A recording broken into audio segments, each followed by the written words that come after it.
Hello and welcome. Tonight, Nigerian army troops overrun the Boko Haram and ISWAP stronghold, neutralized 3 terrorists in the Timbuktu Triangle in the Lake Chad region. Crisis in the Benue State chapter of the APC deepens as pandemonium breaks during the meeting of a group in the party. Police fire tear gas to disperse the crowd and restore normalcy. Family, friends and business associates pay their last respect as the remains of the former chairman of the Nigeria Exchange Group, Abimbola Ogunbanjo, lay to rest in his hometown in Ogun State. And police vow diligent prosecution of an alleged domestic violence involving an Anambra-based lawyer, Mrs. Adachuku Okafo, as she is paraded in Abuja. On business news tonight, Central Bank of Nigeria revokes licenses of over 4,000 bureau de change operators in the country. On sports news tonight, Jose Peseiro steps down as coach of the Super Eagles of Nigeria after being in charge of 22 games, recording 11 wins since his appointment on May 16, 2022. From the nation's capital, the Kogi State Governorship Election Tribunal adjourns hearing in the petition filed by the Social Democratic Party against the election of Usman Ododo as the governor of Kogi State in the November 11, 2023 poll.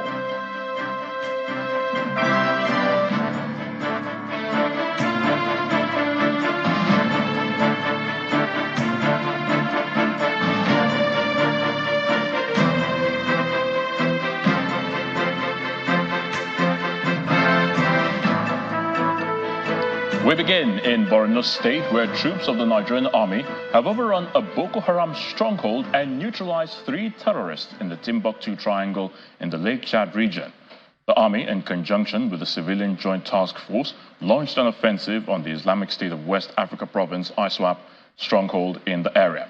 Now, the army recovered a mine-resistant ambush-protected vehicle, a gun truck with a mounted anti-aircraft gun, and a cache of ammunition following the fierce battle with the insurgents. Meanwhile, in a separate operation, troops conducted a fighting patrol in a Katakba village of Toto local government area of Nasarawa State. 1 criminal was neutralized and ammunition were recovered, including 2 AK-47s and 1 pump-action semi-automatic rifle. Staying with security, the Nigerian army has uncovered over 40 manually dug illegal crude oil wells in Rumekwe community in Emohua local government area. Now, the oil wells were discovered during an operation led by the General Officer commanding the Nigerian Army 6th Division, Major General Jamal Abdul Salam. Our correspondent, Deborah Agbalama, reports. This latest discovery in the Nigerian Army's fight against oil theft is not like the usual, as the General Officer commanding 6th Division of the Nigerian Army, Port Harcourt, Major General Jamal Abdul Salam, led officers and troops into the thick forest, which revealed several manually dug out crude oil wells in Rumekwe community in Emohua local government area of Rivers State. Speaking to journalists, Major General Abdul Salam noted that the wells, which are approximately 40 feet deep, represent a new tactic employed by criminals to siphon crude oil from underground reserves. In this area, our troops have discovered well over 40 dugouts. And these dugouts are not dugouts to get access to the pipeline. They are dugouts directly into the ground, and these people will dig like a well, and they will they'll have access directly to crude oil. This is the first time I'm seeing this kind of thing. You can see all around us is dug out, and all are deep. Well, you need ladders to have access into it, and deep down is just crude oil. So they're just fetching.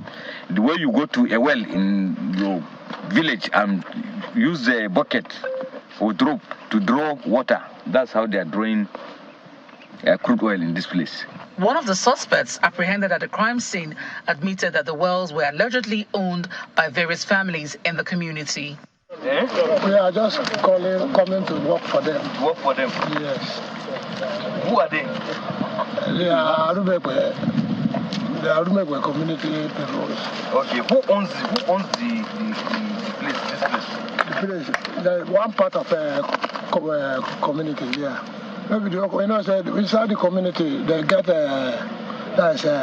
what they call the kindred.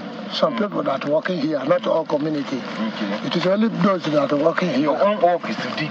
Yes, sir. All the suspects arrested at the crime scene are currently in military custody and are helping with further investigations into the illegal operations. Deborah Abalama, Channels Television News. Meanwhile, the federal government is asking officers and men of the Nigeria Immigration Service to embrace new technology and innovations as part of efforts to support the nation's security architecture in the fight against crime and insurgency. Speaking in Abuja at the decoration ceremony of the 19th Controller General of the Nigeria Immigration Service, the Minister of Interior, Mr. Olubunmi Tunji-Ojo, says there is a need for the service to ensure safer borders in the country as a means of securing the nation.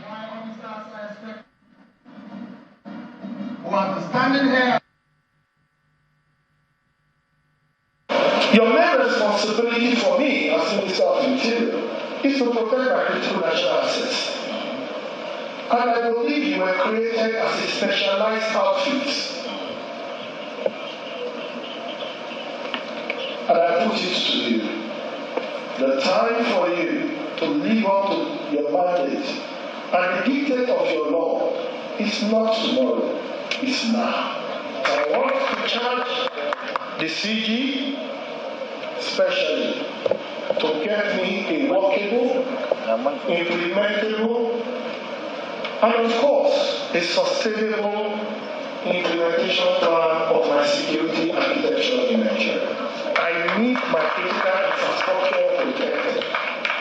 For every power line that is vandalized, it's a minus for NSCDC. For every pipeline that is busted, it's a minus for NSCDC. For every telecommunication tower that is destroyed, it's a minus for the NSCDC. For every solid mineral site that is a minus for NSCDC.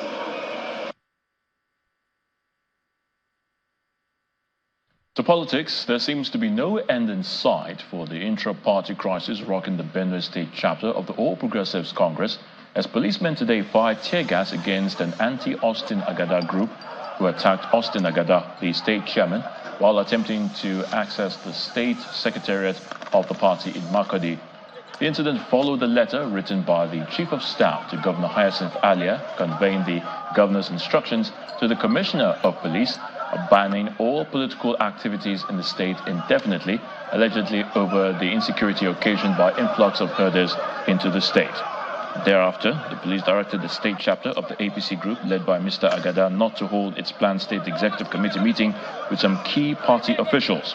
Despite the directive, the Agada group, believed to be loyal to the secretary to the government of the federation, went ahead with the meeting, but supporters of Governor Alia moved to the area to block the road leading to the venue. But then pandemonium broke out as Mr. Agada arrived at the party secretariat with the anti-Agada supporters descending on him, prompting the police to shoot into the air and fire tear gas at the crowd to disperse them.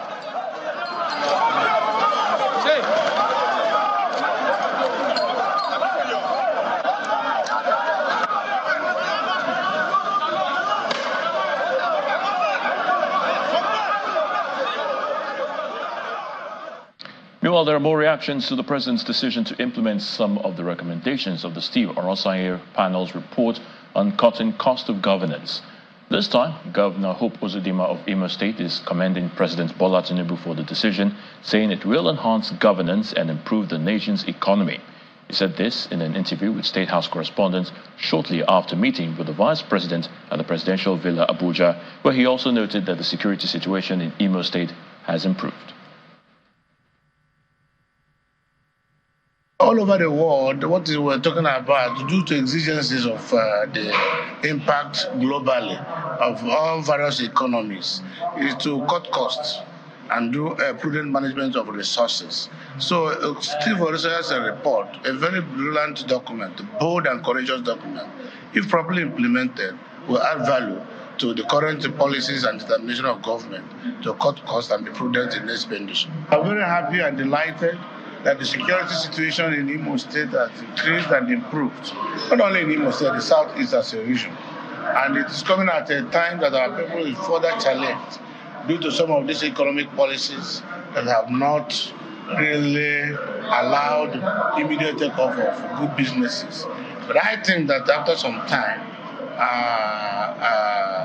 the negative effects of some of these economic policies will be over and our economy will blossom again.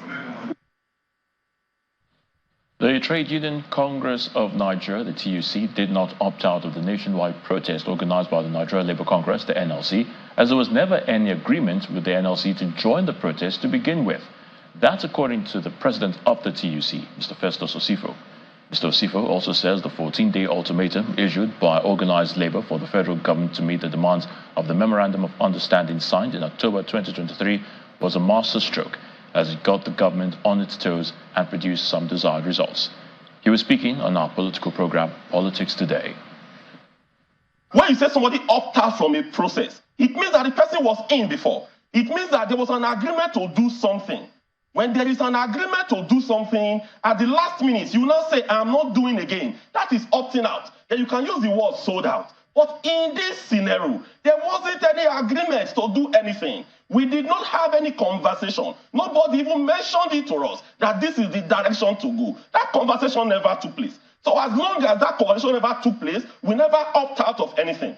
If there was an initial agreement that let's go for protest, then we now say we are not going for that protest. You could call that opt-out, you could call that sold out, you could call that anything. But in this scenario, there was no understanding at all. In fact, there was no discussion that could have even led to any understanding. A lot of things in that MOU was not done, most especially the low-hanging fruit, before we issued the ultimatum. But immediately we issued the ultimatum, characteristics of government, they now started running from pillar to post. So that was when, within that 1 or 2 weeks, before I came to this studio, and even yesterday, I had a conversation with the president of Association of Senior Civil Servants. Association of Senior Civil Servants is an affiliate of Trade Union Congress of Nigeria, responsible for civil servants between grade 7 and director cadre. So I asked him the issue of wage award, where are we? He confirmed to me that within that 2 weeks, that they have paid up to January. Then also, the president of Statutory Corporations, that is also an affiliate of TUC. So I asked him, President, where are we on this subject? He confirmed that some people have received in December and January. What we now said was that, why will government wait for us to issue ultimatum before they will do what they've agreed to do? So the ultimatum worked? Yes, to some extent, The president has approved the appointment of a new management team for the Federal Power Company Limited. Those appointed are Kenny Anue, who is reappointed as Managing Director, Chief Executive Officer, Professor Maman Lawal, reappointed as Company Secretary, Legal Advisor, and Ebenezer Fakmonda as the Chief Technical Officer, CTO. The others are Babatunde Oniro, who is the Chief Commercial Officer, and Julius Olabi as the Chief Financial Officer, CFO. This is contained in the statement by the President's Special Advisor on Media and Publicity, Ajuri Ngalale. It notes that President Bola Tinubu expects that with the full constitution of the management team, the FGM Power Company Limited will work to realize the core objectives of the Presidential Power Initiative, PPI, in close collaboration with Siemens Energy for a holistic overhaul, modernization, and expansion of the national grid to ensure the growth of the Nigeria electricity supply industry.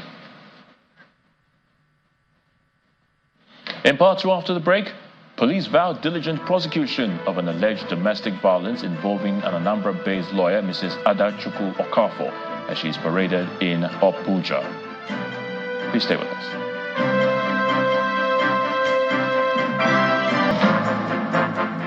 Welcome back. If you've just joined us, you're watching the news at 10, coming to you live on Channels Television from Lagos. A reminder of our top stories. Nigerian army troops overrun the Boko Haram and ISWAP stronghold, neutralized 3 terrorists in the Timbuktu Triangle in the Lake Chad region. Crisis in the Benue State chapter of the APC deepens as pandemonium breaks during a meeting of a group in the party. Police fire tear gas to disperse the crowd and restore normalcy. Family, friends and business associates pay their last respects as the remains of the former chairman of the Nigeria Exchange Group, Abimbola Ogunbanjo, laid to rest in his hometown, Erunwa in Ogun State.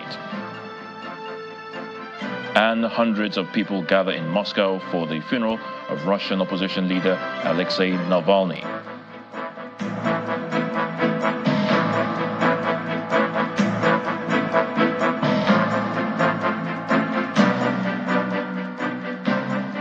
The police have promised to ensure diligent prosecution of the case of alleged domestic violence involving an Anambra-based lawyer, Mrs. Adachukwu Okafor.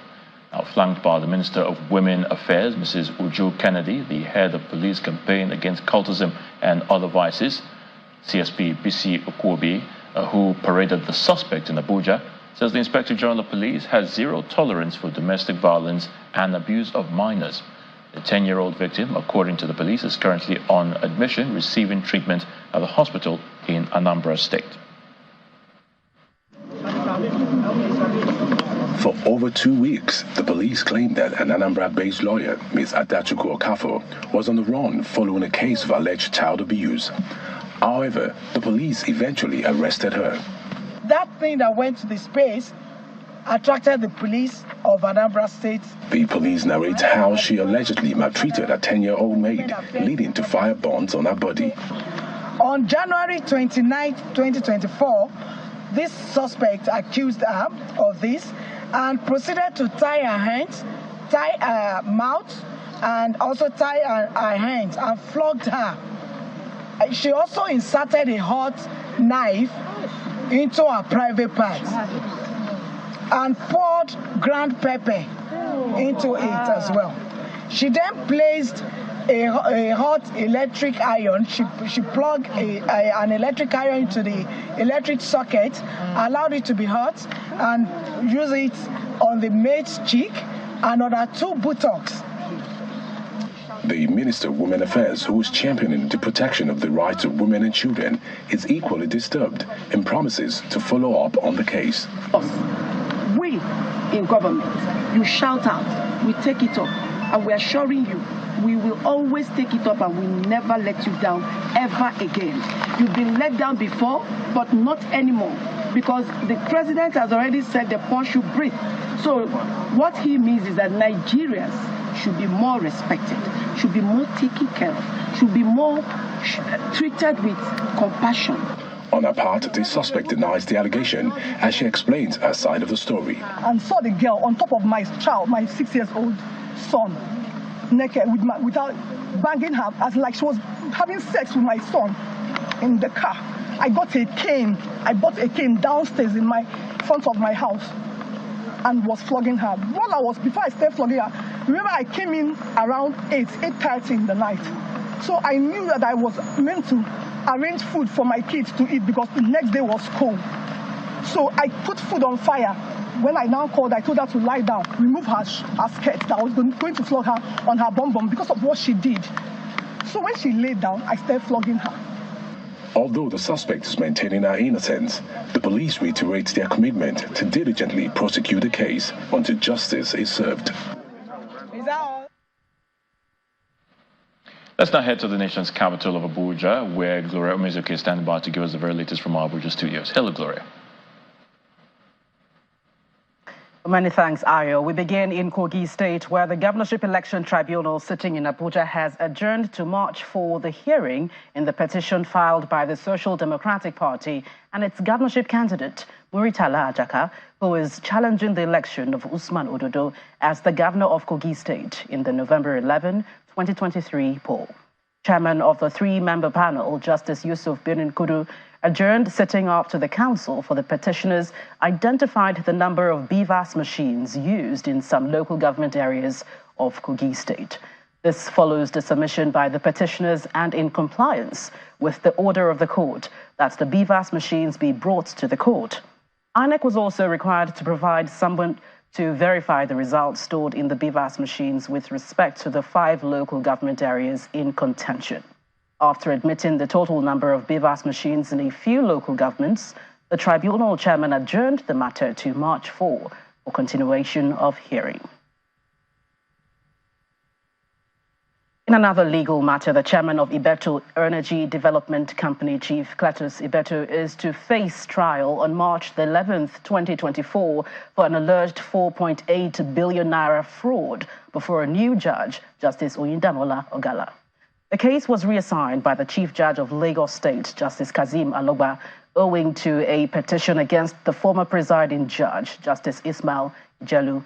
During today's proceedings, neither the prosecution, EFCC, nor the defendant was present, prompting Justice Ogala to adjourn trial to March 11, 2024. The EFCC had charged Mr. Ibeto and his companies with conspiracy, fraud, forgery, and fraudulent use of documents. Mr. Ibeto's arraignment stalled 4 times last year owing to his absence in court, leading to a request for his arrest by prosecution on November 3rd, 2023. The defendants challenged the decision at the Court of Appeal and petitioned for review and takeover of the case by the Attorney General's office. Away from the courts, the chairman and chief executive officer of the National Drug Law Enforcement Agency, NDLEA, retired General Buba Marwa, says the federal government is taking the issue of staff welfare and security as priority in the fight against drug abuse in the country. According to him, the president's decision to continue with projects started by his predecessor is a clear demonstration of continuity in governance. The NDLEA chairman made the remarks while inspecting the ongoing construction of barracks for the NDLEA personnel in Yola, the Adamawa state capital. General Buba Marwa arrives the zonal headquarters of the National Drug Law Enforcement Agency, NDLEA, in Yola. He is here on an inspection tour of the zonal headquarters, which is under construction and is about 95% complete. He takes a tour of the barracks.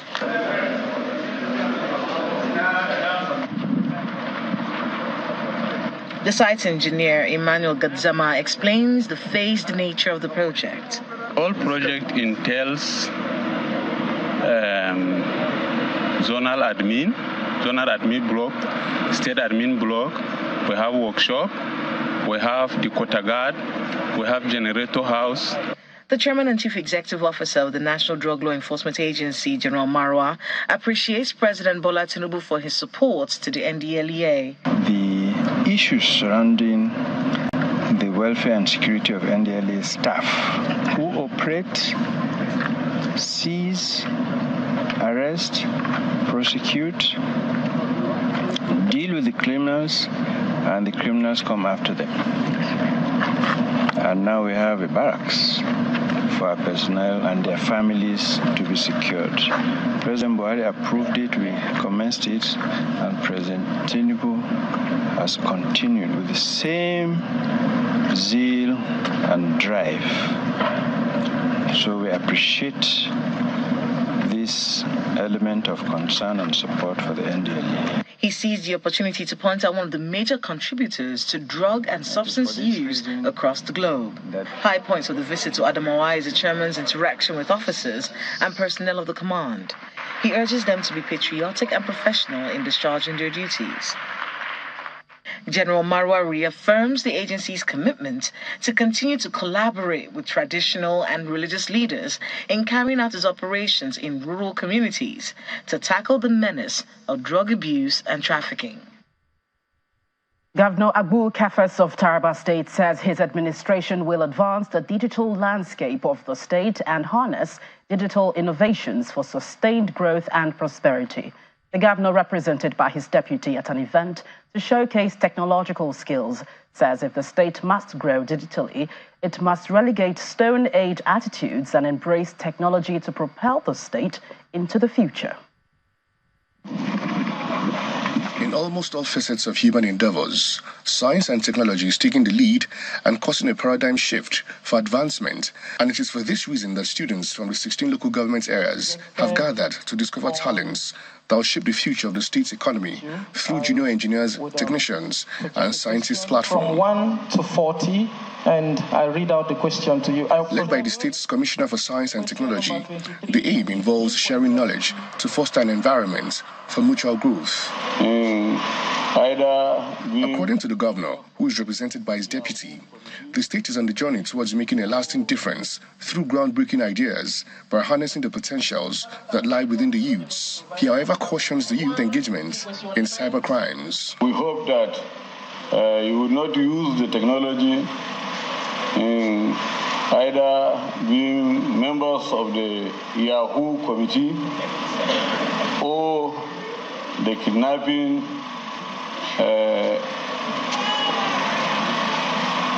comrades. Some of the participants speak on their innovations and skills to assist the state in its fight against insecurity, climate change, health, transportation, agriculture, and education. Well, actually, right from childhood, I've always wanted to build a car myself and drive it. So actually, I've tried it, and then this time around, I came up with this. So I used recycled materials for the building. The title of my project, or let me say our project, is a solar boiler. It's a device that uses mainly solar energy, that is a heat from the sun, to generate heat, which we use to boil water and do other things. The state government says it will continuously host individuals from digital talents, skills and innovations to promote technology and solve problems in various sectors of the state's economy. Well, still ahead on the news at 10, the remains of the former chairman of the Nigeria Exchange Group, Abimbola Ogunbanjo, laid to rest in his home in Erunwa in Ogun State. Plus, Central Bank of Nigeria revokes licenses of over 4,000 Bureau of Change operators in the country. That's on Business News. Well, join us again. Welcome back. You're still watching the news at 10, coming to you live on Channels Television. We head back to Ayo in Lagos for more. Many thanks, Gloria. To company news now, automobile manufacturer GAC Motors, or GAC Motors, also known as Gwangju Automobile Group Motor Company Limited, is partnering with car hailing service Enviable Transport to provide easy and comfortable public transportation service in the Federal Capital Territory. The senior sales manager at GAC Motors, Mr. Usman Samad, made the announcement during the launch of the vehicles that will be used for the services in Abuja. Mr. Samad explains that the service will deploy both zero-carbon emission drives alongside the regular engine vehicles for the service. This fleet of cars, which consists of electric-powered vehicles and vehicles that are powered with premium motor spirits, popularly known as petrol, are the latest acquisition of Enviable Transport from automobile manufacturer GAC Motors. This is a partnership between GAC Motors and Enviable Transport, a partnership that will give a boost to the transportation system in the FCT. We are in this business together with Enviable Motors to supply over 500 units of vehicles in this first quarter. We're actually sharing them into 4 quarters. So we're targeting over 1,000 vehicles for FCT. Just like we started with the Lag Ride project in Lagos, we've done over 2,000 vehicles for Lagos State government. The same thing we want to replicate here in Abuja. At least this will help us cushion the effect of poverty and so many other things Enviable Project Motors is actually planning to do. Surrounded by staff and management of Enviable Transport, friends and families proceed on a guided tour of the cars, inspecting the beautiful interiors.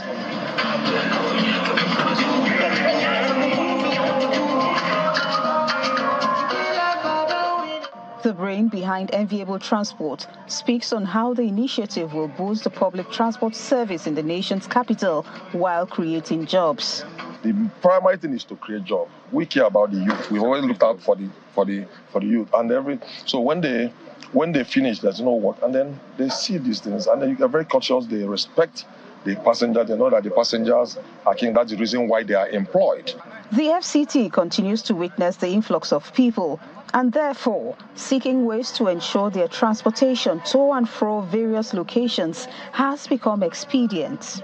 They are keen into the vision of Mr. Project, the FCT minister, who has given them the room and environment to thrive in this business, because he has given zero tolerance to the issue of one chance and all these kidnappings and all that, because they are perpetrated from vehicles that are not licensed and registered. And then a ride on the latest vehicle to be used for the car-hailing services. FCT residents will be looking at using these services in the coming days. The remains of the former chairman of the Nigeria Exchange Group, Abimbola Ogunbanjo, have been laid to rest at the family compound in Erunwa-Ijebode local government area of Ogun State. The event attracted the presence of family members, friends, business partners, and associates.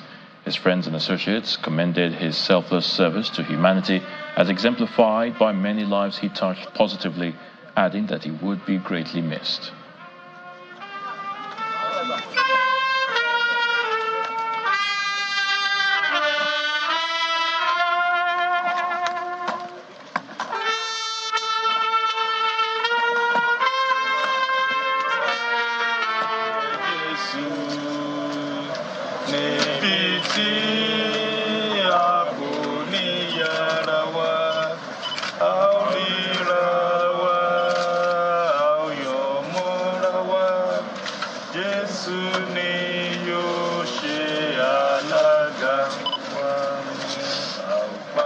Earlier in the day, before his body was taken to his hometown, a funeral service was held for him at the Church of Nativity in Ikoyi, Lagos. It was a solemn event attended by his wife, his children, and other family members, as well as friends and his business associates. The well-attended service featured readings from the Holy Bible, as well as rendition of symbolic hymns.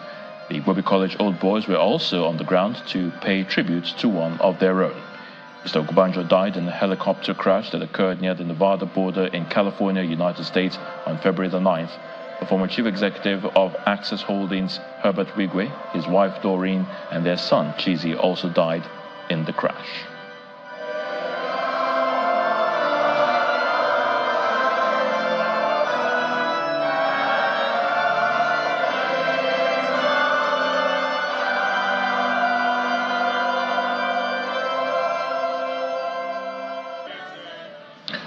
The remains of Nigeria's foremost constitutional lawyer, Professor Ben Nwabueze, has been laid to rest at his Atani country home in Ogbaru local government area of Anambra State. Now, Governor of Anambra State, Professor Chukwuma Soludo, the President General of Ohaneze Ndigbo, Chief Emmanuel Nwayanwa, as well as the former Secretary General of the Commonwealth, Chief Emeka Anyaoku, were among important dignitaries who attended the event.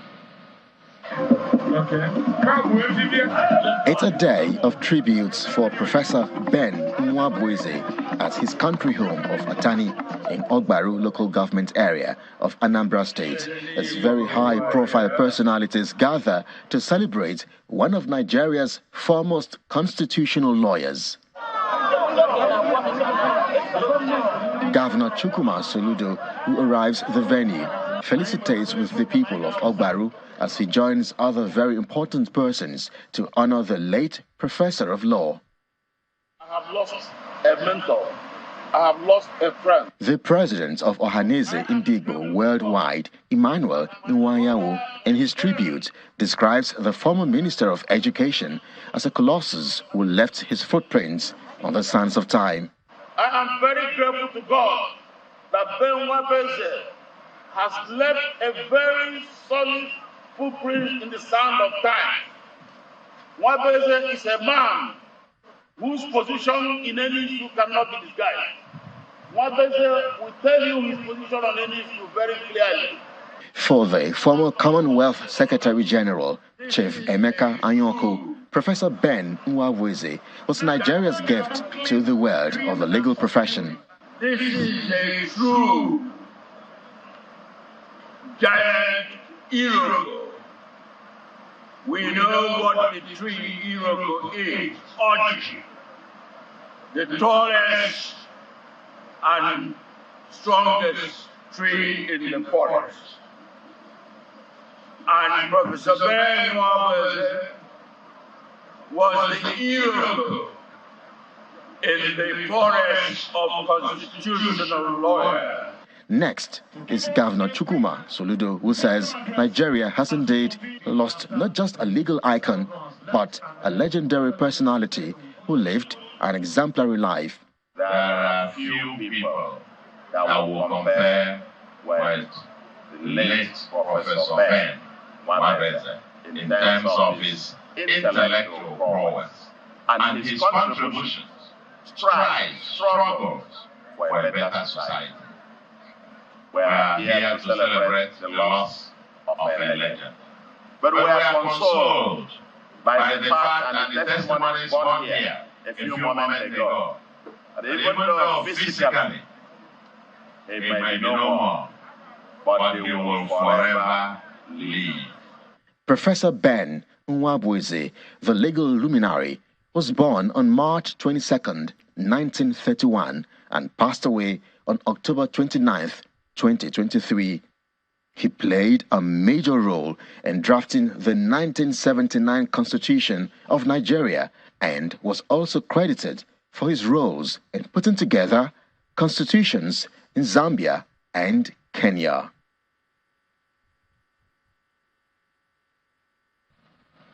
Time now is on business news with Will Ibon.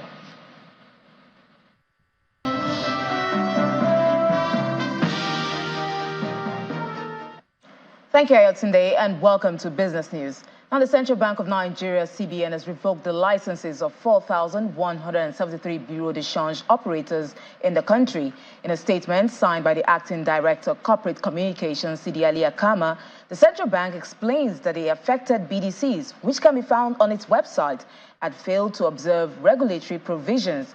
These, according to the bank, include non-payment of all necessary fees, license renewal within the stipulated period in line with guidelines, directives and circulars of the CBN, particularly anti-money laundering, countering the financing of terrorism, and counter-proliferation financing regulations.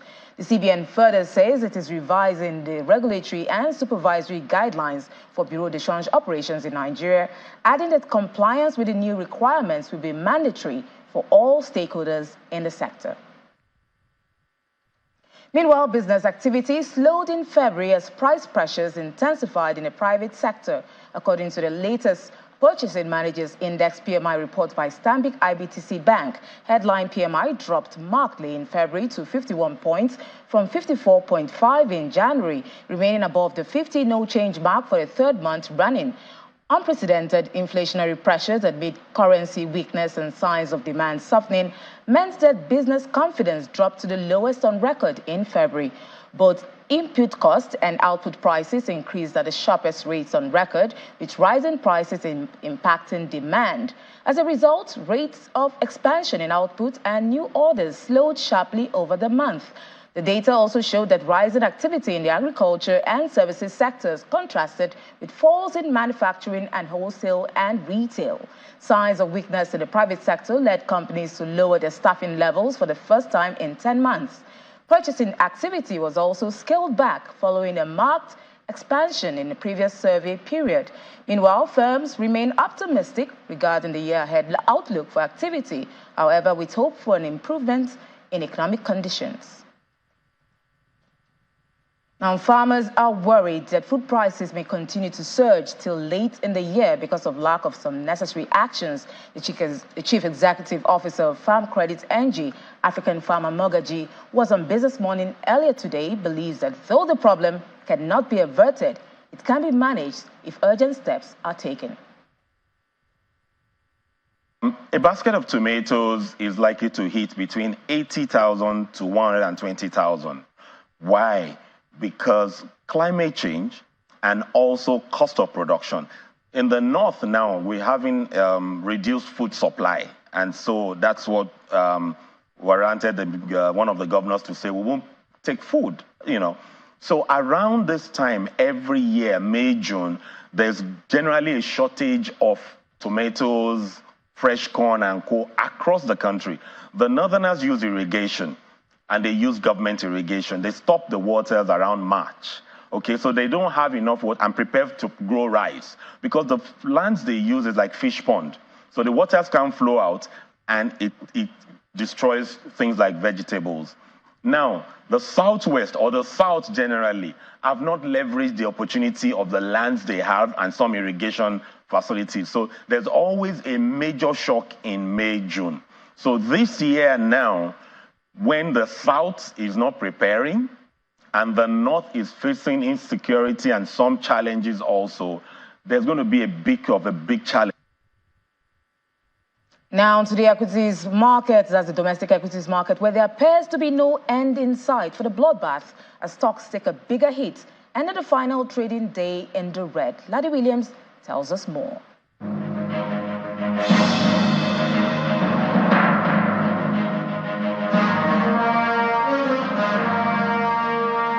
It's the final trading day for the week, and the NGX is back to that red color, dropping more than 1% and losing even the 99 points, now at 98,751 and 98. 1.23% is what has shaved off the market at the close of trade, and the market cap keeps going down at 54 trillion naira.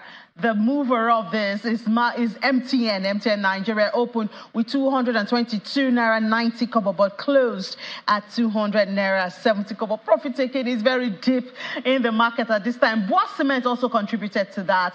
It lost 10% at the close of trade. Now, a clearer picture comes when we look at the sectors.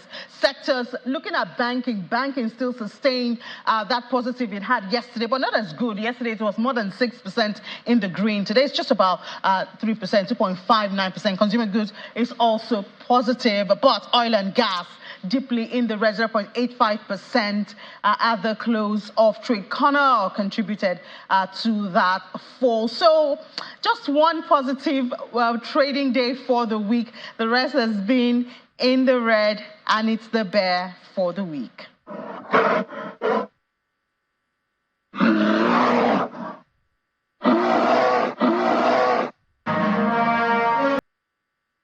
And that's a wrap on business news. Is back to Ayotunde for the rest of the news at 10. Well, thank you so much, Will. A team of Saudi medical professionals has accomplished the separation surgery of Nigerian conjoined twins, Hassana and Husseina, at the King Abdullah Specialist Children's Hospital in Riyadh.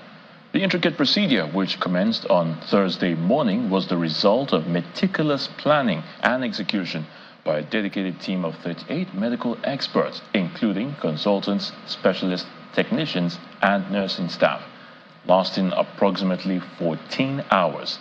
The surgery unfolded in 9 carefully planned stages, addressing shared areas in the lower abdomen, pelvis, lower spine, and lower spinal nerves of the twins. Mohammed Al-Sahabi, press attaché at the Saudi Embassy in Abuja, who confirmed this to Channels Television, describes it as a remarkable feat which highlights the close collaboration between Saudi Arabia and Nigeria in the field of healthcare. Indeed, a remarkable feat. Russians today defied fear and turned out to bid farewell to the opposition leader Alexei Navalny. Navalny, President Vladimir Putin's most vocal critic, died in jail on February the 16th. Here's Simon Puser with more on this and other international news in Around the World in 5. Good evening and welcome to the Channel's studios here in London with your international news around the world in 5. Hundreds of people have gathered in Moscow for the funeral of the Russian opposition leader Alexei Navalny.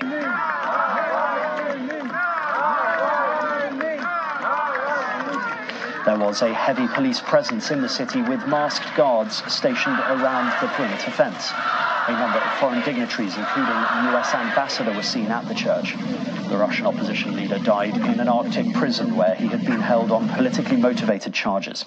Few details have been released on the cause of his death. Officials say he collapsed after going for a walk. His wife alleges he was killed on the orders of President Vladimir Putin. Для меня это единственная возможность попрощаться с Алексеем.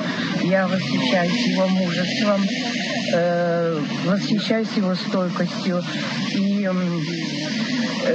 может быть, мне не удастся зайти, но хотя бы я часть своего сердца отдам, попрощаюсь, потому что я считаю, что это был человек номер один оппозиции, враг Путина. Почему?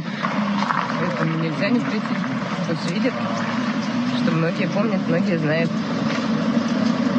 Замолчать не получится. Several countries have joined the UN in calling for an investigation into the deaths of more than 100 Palestinians during an aid delivery in Gaza. Israel released aerial footage of the incident in Gaza City. At least 117 people were killed and more than 760 injured as they crowded around aid lorries. UN Secretary-General Antonio Guterres condemned the incident and said desperate civilians needed urgent help. Hamas accused Israel of firing at civilians, but Israel said most died in a crush after it fired warning shots. A huge fire that broke out in a multi-story building in the Bangladesh capital Dhaka has killed at least 46 people and injured dozens of others. According to local media, the blaze began in a restaurant in the 7th-floor property at around 10 o'clock local time on Thursday evening. 75 people were rescued and dozens taken to hospital. The fire was brought under control after 2 hours. The fire's cause is being investigated. Firefighters blamed safety lapses. A fire service official said the building did not have an emergency exit and cooking gas cylinders were kept in stairwells and restaurant kitchens. Voting is underway in Iran as the country holds its first elections since the 2022 anti-government protests. The elections are seen as a crucial test of legitimacy and national support for Iran's leadership, but a low turnout is expected. Voter apathy remains high following a period of unrest after the death of a young woman detained by morality police for wearing an improper hijab. More than 61.2 million people are eligible to vote. President Joe Biden has called on Donald Trump to help unblock a plan languishing in Congress to cut migrant crossings as the pair both visited the border over a top issue ahead of November's election. Mr. Trump traveled to Eagle Pass in the corridor currently witnessing the highest number of crossings. Biden was in the town of Brownsville in Texas across the Rio Grande River from Mexico, where he criticized Republicans for rejecting a bipartisan effort to toughen immigration rules after Trump told them not to pass it and give the president a win. The majority of Democrats and Republicans in both houses support this legislation until someone came along and said, don't do that, it'll benefit the incumbent. That's a hell of a way to do business in America for such a serious problem. We need to act. This is a Joe Biden invasion. Migrant crime. We call it Biden migrant crime, but that's a little bit long. So we'll just leave it. But every time you hear the term migrant crime, you know where that comes from. And the state-run electricity company of Ghana has cut power supplies to the parliament over a debt of 23 million Ghanaian cedi, or $1.8 million. The outage interrupted a debate on the president's State of the Nation speech. A video showed by local media showed MPs in the dimly lit chamber chanting Dumzor Dumzor, which means power outage in the local Akan language.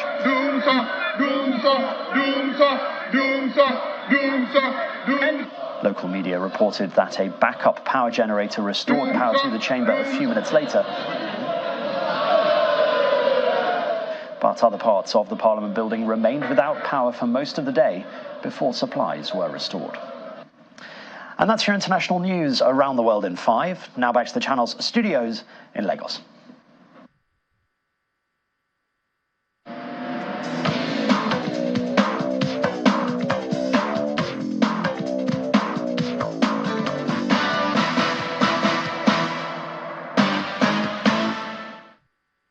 Thanks, Simon. In the world of sports, Jose Peseiro has announced his decision to step down as coach of 3-time African champion Super Eagles of Nigeria earlier today after leading the country to the finals of the Africa Cup of Nations last month.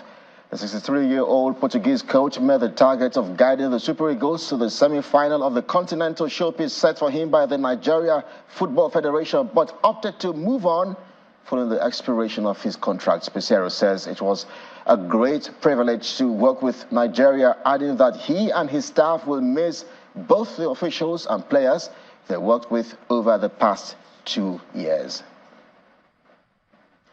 To club football now, ahead of Sunday's Manchester derby, Pep Guardiola says he's expecting the best from Manchester United, even though City will start the clash as red-hot favourites to extend their dominance over their rivals.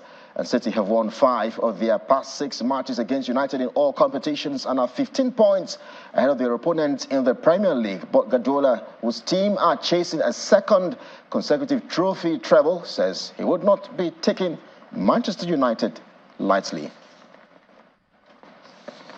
And away from football, reigning Formula One champion Max Verstappen's quest for a fourth consecutive Formula One World Championship began with a style on Friday, with the Red Bull ace claiming pole for the season-opening Bahrain Grand Prix, and Ferrari's Charles Leclerc will start alongside Verstappen on the front row for Saturday's first of a record 24 races this year. Verstappen's the third career pole, and the Bahrain was a welcome boost to Red Bull after a 2-day of continued speculation surrounding team boss Christian Horner.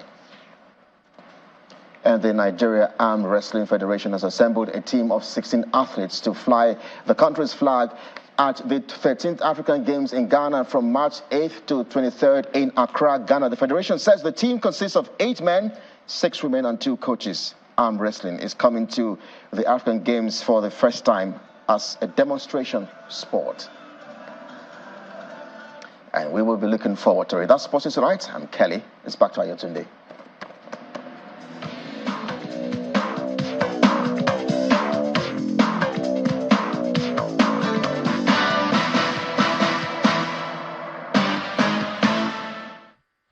Thank you so much, Kelly. And the main news again. Nigerian army today said troops overran a Boko Haram and ISWAP stronghold and that they neutralized 3 terrorists in the Timbuktu triangle of the Lake Chad region during the operation. The crisis rocking the Benue State chapter of the APC has deepened as pandemonium broke during a meeting of a group in the party, just as police fired tear gas to disperse the crowd and restore normalcy. And family, friends and business associates have paid their last respects as the remains of the former chairman of the Nigeria Exchange Group, Abimbola Ogunbanjo, was laid to rest in his hometown in Ogun State. That's the news at 10 tonight. Thank you for watching. I'm Ayotunde Balogun. Do have a good night.